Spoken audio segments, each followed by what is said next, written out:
Welcome to the Weekly Dose Podcast, your one-stop shop for the weekly news in incretin mimetic therapies, with your host, man on the Manjaro, Dave Knapp.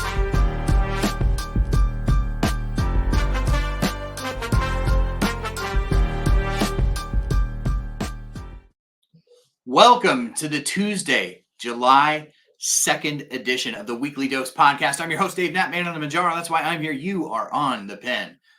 Wegovy, Saxenda, Victoza, Trulicity, Manjaro, Zepbound. That's the pen that we're talking about. And for purposes of this podcast, those are the treatments that we cover, as well as pipeline medications like Reritruetide, survodutide, all the utides. That's what we cover here. So thank you for being here. Thank you for those who also have given the podcast a 5-star rating and review. That is greatly appreciated. It really helps to get the message out here. So if you haven't done that and you could, it would be greatly appreciated. Let's jump right into the news this week on Independence Day week. Happy Independence Day to all of you. I hope that you are having a great week. Eli Lilly sent cease and desist letters to the sources of research-grade peptides this week. And I think this is an important news piece to cover. That's why you saw on thepen.com, the only source to really be covering this issue. And I think that this has implications into the compound world. Now, to be clear, this is always a sort of gray area to talk about because it can sort of muddy the waters between the differences. But just as a top level difference, you basically have different tiers of medications that are non-branded right now in GLP-1 form. You have the branded medications, Manjaro, Wegovy, Saxenda, Victoza, Trulicity. We also have compounded versions made from 503A or 503B pharmacies. Those come from sources with a doctor's prescription. And those are 503A pharmacies overseen by the state boards of pharmacy, 503B overseen by the FDA, right? But both requiring a prescription to get a medication as a patient from either of the sources, right? So let's talk a little bit about research grade. So research grade are this sort of gray area of peptides, and they've been around for decades.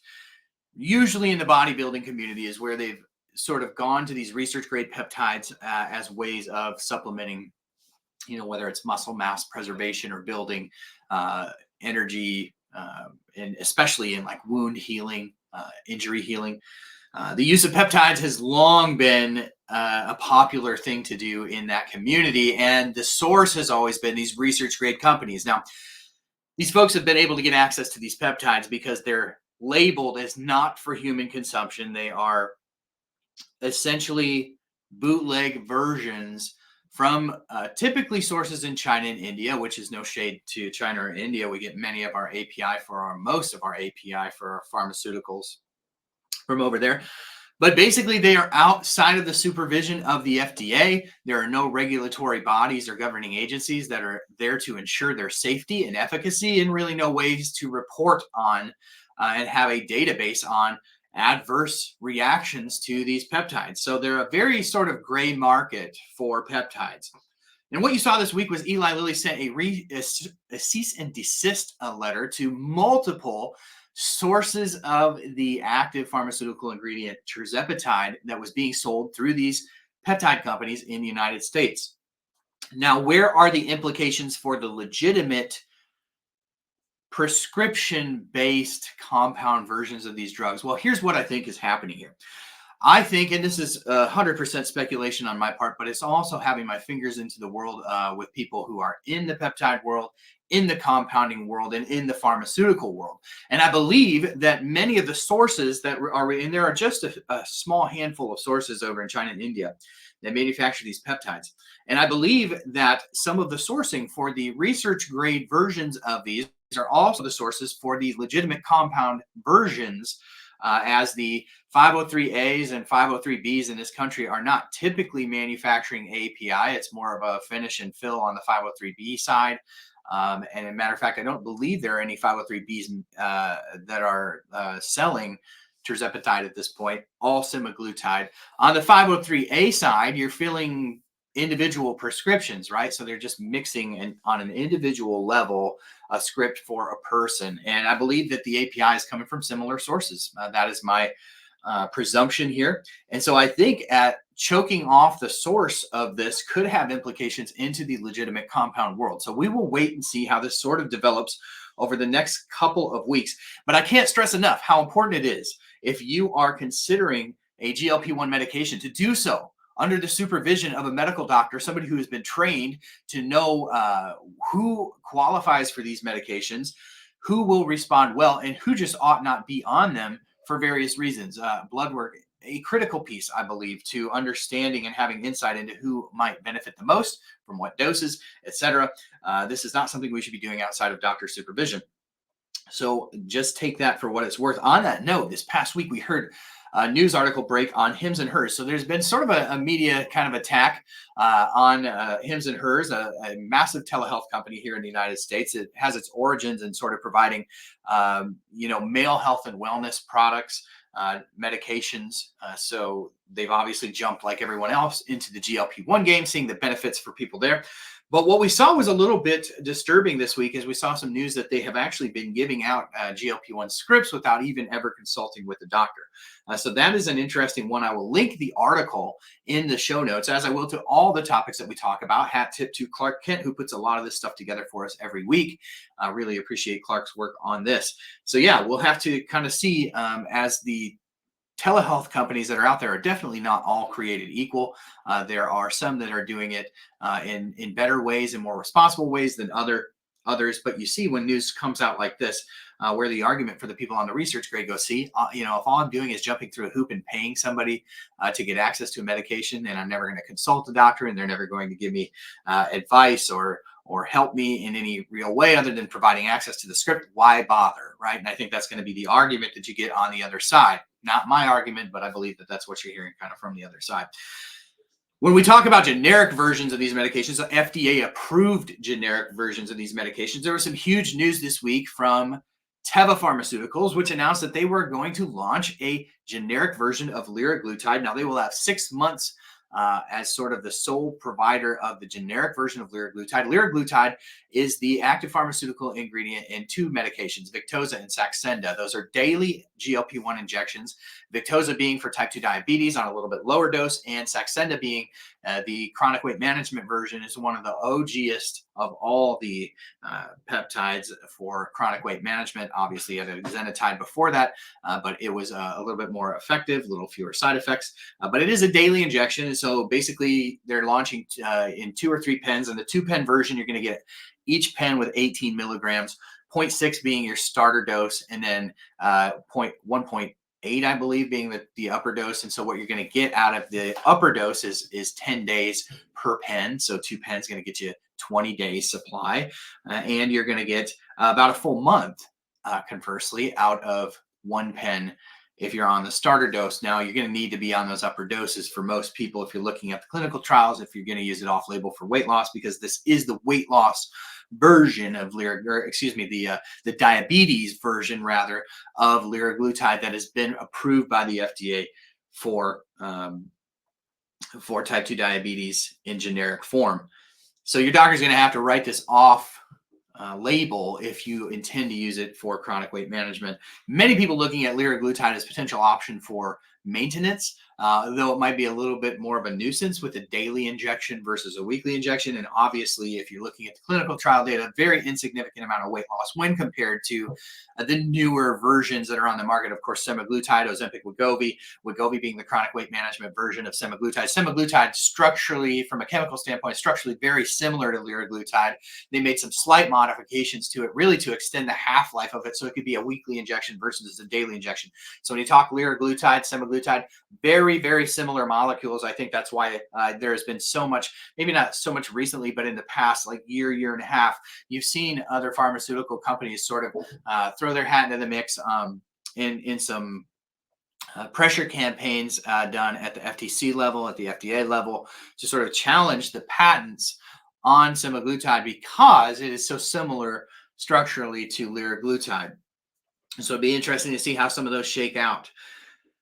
Interesting news for the liraglutide generic. It sounds like around $445 per month is where it's going to be, though we have seen some good RX coupons pop up that show potentially maybe down around the $225 mark per month for 2 pens, but those have sort of come and gone from the site there, so I don't know how reliable that's going to be, but sort of a TBD as those come to market to see what the ultimate price of liraglutide is going to be. Of course, we've covered all this and more on short form videos on TikTok and a couple longer form videos. Make sure you hit the like, the bell, and the sub if you're watching over on YouTube, because this is sort of some of the information that we give you.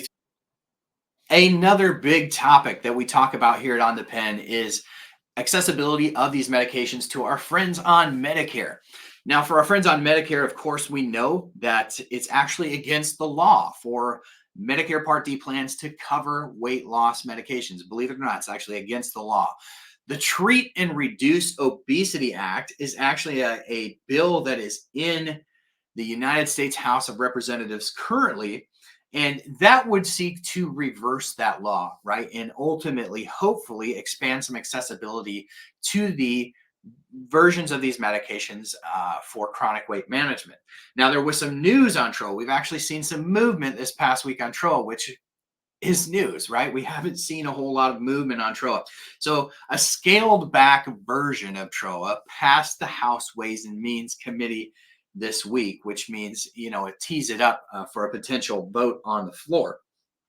And what is the scaled back version? Well, the scaled back version of Medicare seeks to sort of help prevent the costs from skyrocketing all at once, right? And so in doing so, what they've done is they've got a version of TROA that would limit coverage for obesity medications to people who had been taking weight loss or chronic weight management drugs for a year prior to enrolling in Medicare Part D plans. Now, this is scaled back version, so this wouldn't be a blanket, hey, Medicare Part D plans can just cover these. This would definitely be more along the lines of, if you'd been on it, we'll continue to cover it for chronic weight management. But that's not all bad news. It sounds rough on the surface, but let me put that into a little bit of context for you. Earlier this year, what we saw was Medicare was able to add Wegovy to certain Part D plans, not for chronic weight management, but for the treatment of heart failure with preserved ejection fraction. Now, this on the heels of select trials that basically showed a 20% reduction in major adverse cardiovascular events like stroke and heart attack in people who had heart failure but were on Wegovy. This is obviously a huge money saver potentially for Medicare long term. Now, the reason that I say, sort of let not your heart be troubled if you're not super keen on this scaled back version of TROA that passed the Ways and Means Committee, the thing that I would add is that this year alone, we've seen essentially Eli Lilly submit Zepbound for sleep apnea, right? So if you are on Medicare and you suffer from sleep apnea, it is likely by the end of the year, you will have a backdoor access through Medicare to Zepbound by way of the sleep apnea indication if your doctor prescribes that for that indication. Now, we have to have FDA approval. Once the FDA approval hits, it's probably a couple months before we see Part D plans pick that up. But the other thing is that there are two other trials that we are waiting top-line data on that could affect, sort of that backdoor access to tirzepatide by way of Zepbound on Medicare Part D plans, and that being their own heart failure with preserved ejection fraction study, where we should get news hopefully sometime this month, sometime in July. Top line data that would be interesting to follow, and I think that you'll see even better results hopefully at top line data. This obviously has not been going on as long as the select trials, but hopefully we'll see at least signals that tirzepatide is even better than Wegovy or semaglutide for heart failure with preserved ejection fraction. The second thing is osteoarthritis. There's a study being done on osteoarthritis, and I think what you're going to see is, again, two more indications on top of the sleep apnea added: heart failure and osteoarthritis. So those will be three backdoor ways into getting Zepbound. If you're not type 2 diabetic, obviously, and can't get Mounjaro, which is covered on many Part D plans, Zepbound for sleep apnea, heart failure, and osteoarthritis coming soon to hopefully Medicare Part D plans. So you're going to see backdoor access. So we're not 100% relying on TROA to be the only way to get access to these medications, but obviously not the best news that could have been on the TROA front. And of course, one of our favorite topics at On the Pen is Reritruetide. And with retatrutide, you have a triple agonist, right? And it builds upon obviously semaglutide, which is GLP-1 only. And then you had tirzepatide come along, which is GLP-1 and GIP kind of working together in one molecule. In one molecule, retatrutide brings together GLP-1, GIP, and glucagon agonism and shows amazing results, not only for weight loss, but for diabetes control, maybe a little bit less so with the glucagon component, but still really good diabetes control, but also MASH, the treatment of liver disease, which is an ever increasing issue in the United States. This week, we heard word from Boehringer Ingelheim in concert with a pharmaceutical company called Gubra that they are launching a phase 1 trial for Boehringer Ingelheim 303-4701, which is their own molecule that will be a triple agonist. So we have another triple G entering the market, BI 303-4701, which is going to be a retatrutide competitor. You see survodutide from Boehringer Ingelheim, which is GLP-1 and glucagon. This adds the third component. So although they're lagging behind a couple of years, and in this case, retatrutide, which is in phase 3 trials already, this would just be a phase 1 trial. We'll get readouts in 2025 on the top line data from the 2025, or excuse me, from the this small phase 1 trial. But it's several years behind retatrutide. But the future is bright, as we mentioned earlier in this video. It is extremely exciting to think of multiple manufacturers having multiple options for multiple indications. And the interesting thing about this trial, in my opinion, is the first arm of the trial is just males, I believe 18 to 25 years old, and they're healthy, right? No diabetes and not necessarily overweight. They're healthy individuals, just to see how healthy individuals respond to a treatment, perhaps a lower dose treatment, who knows? But they will be looking at some of those cardiometabolic outcomes, some of the perhaps prevention of diseases, maybe more of a prophylaxis against liver disease and things like that. So it'll be very interesting to watch that arm of the study. The second arm of the study is a little bit more traditional, where you have those with obesity and type 2 diabetes and a mix of men and women. But that will be an interesting one to watch because they're sort of tweaking the trials again, as Matt pointed out in the comments. It's sort of a race to get the best data out of the trial so that they can get the right indication for it, as everything sort of boils down to coverage.